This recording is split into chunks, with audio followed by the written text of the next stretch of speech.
What's going on, everybody? Josh Engleman for Awesemo.com, and I am back with my NBA DFS contenders for Tuesday, December 29th. Now be sure to hit that like button, subscribe to the channel, and hit the notification bell so you know when this and all of our other content goes live. Follow me on Twitter at Josh Engleman so you can get updates to these sim results as we get closer to lock. And finally, let me know in the comment section, who are your favorite plays on DraftKings for tonight?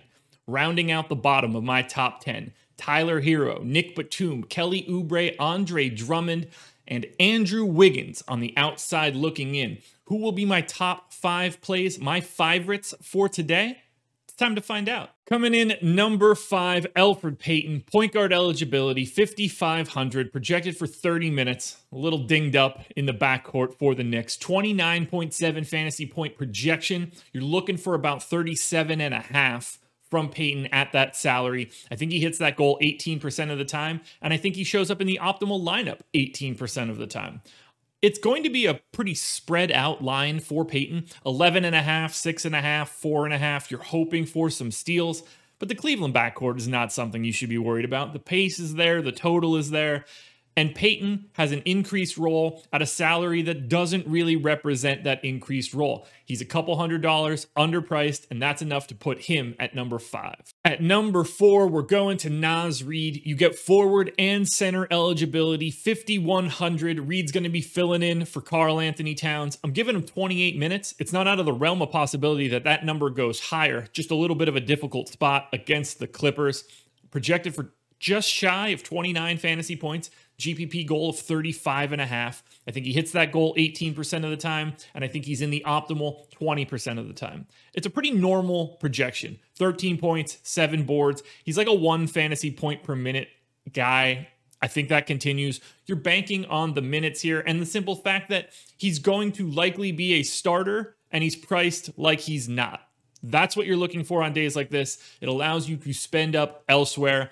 I'm happy to go to REID. I think he's a fantastic value. Looks like a great value on FanDuel as well. I assume he'll be pretty popular with Towns out, but that doesn't mean you should get away from him. Keep an eye on him in cash games. Keep an eye on his ownership in GPPs. But either way, you should have your eye on REID. Next up, number 3, Larry Nance.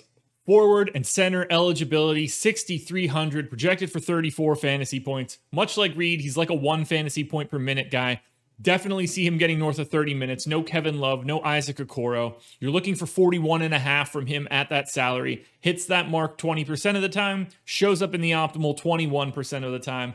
13.9 and 3.5 as a projected line. Steal and a half, maybe a block or two. Taking on the Knicks, a team you're certainly not worried about. Pace should be there. Game total is there. Larry Nance has the increased role, but not the salary that goes with it. This is the spot to grab Larry Nance. I love him as a small forward on FanDuel. Love him just as much as a power forward / center on DraftKings. Another guy with forward and center eligibility, it's Blake Griffin, 6,900. I've got him projected for 38 fantasy points in 34 minutes. He's always been a little bit north of a 1 fantasy point per minute guy, but when he's healthy, he has the opportunity to fill up the stat sheet. You're looking for north of 44 in a GPP. I think he hits that goal like 24% of the time, and that's enough to put him in the optimal 22% of the time. That's the number 2 mark. 19, 9, and 4 as a baseline projection. If you get any steals or blocks, that's fantastic. Wouldn't be surprised to see the usage rate climb even higher.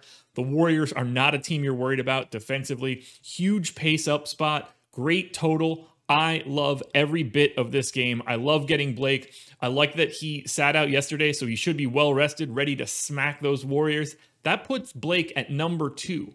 But who is number 1? Before we find out, one last reminder, like button, subscribe to the channel, notification bell, and follow me on Twitter at Josh Engleman. You do not want to miss the sim updates as we get closer to lock. And now, here we are, my number 1 contender for Tuesday's slate. And we're staying on the Pistons, center eligible only, 5,700, which is broken. I want Mason Plumlee again today. Projected for about 36 fantasy points. GPP goal of 38.5. He hits that 36% of the time, and I think he's in the optimal 1/3 of the time. That's significantly more than everyone else on this slate. Giving him 32 minutes because that's what he appears to be playing on a daily basis. He's been normally a 1.1 fantasy point per minute guy. I'm pretty much staying exactly at that spot. he's just underpriced. He's a starting center playing 30 minutes a game. I have him projected for 12, 11, and 4. What else could you possibly want on a day like today? Plumlee is perfect. Whether you're going stars and scrubs or balance, 5,700 works no matter what. I don't think Plumlee's going to be all that worried about James Wiseman. I get it, Wiseman's good, but Plumlee's been in the league a minute. I think he's got a few tricks up his sleeve. I know he's certainly not going to be worried about Kevon Looney or whatever else they're running out there. This is an incredible spot for Plumlee, but most importantly, at 5,700, it's going to be really difficult for him to hurt you given his role on this team. You're going to need aggressive foul trouble because he's going to play 30 minutes and he's going to just like walk himself into a 10 and 10 by default. Get yourself some Mason Plumlee. He's clearly the best play on the slate for me right now. Alrighty, folks, that will do it. Those are my NBA DFS contenders for Tuesday's 10-game slate.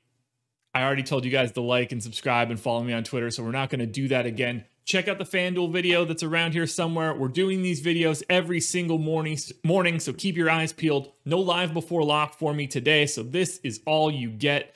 If you have any questions, hit me up in the comments section, hit me up on Twitter, or hit me up in our premium Slack. I'll be back again tomorrow morning for another edition of the Contenders.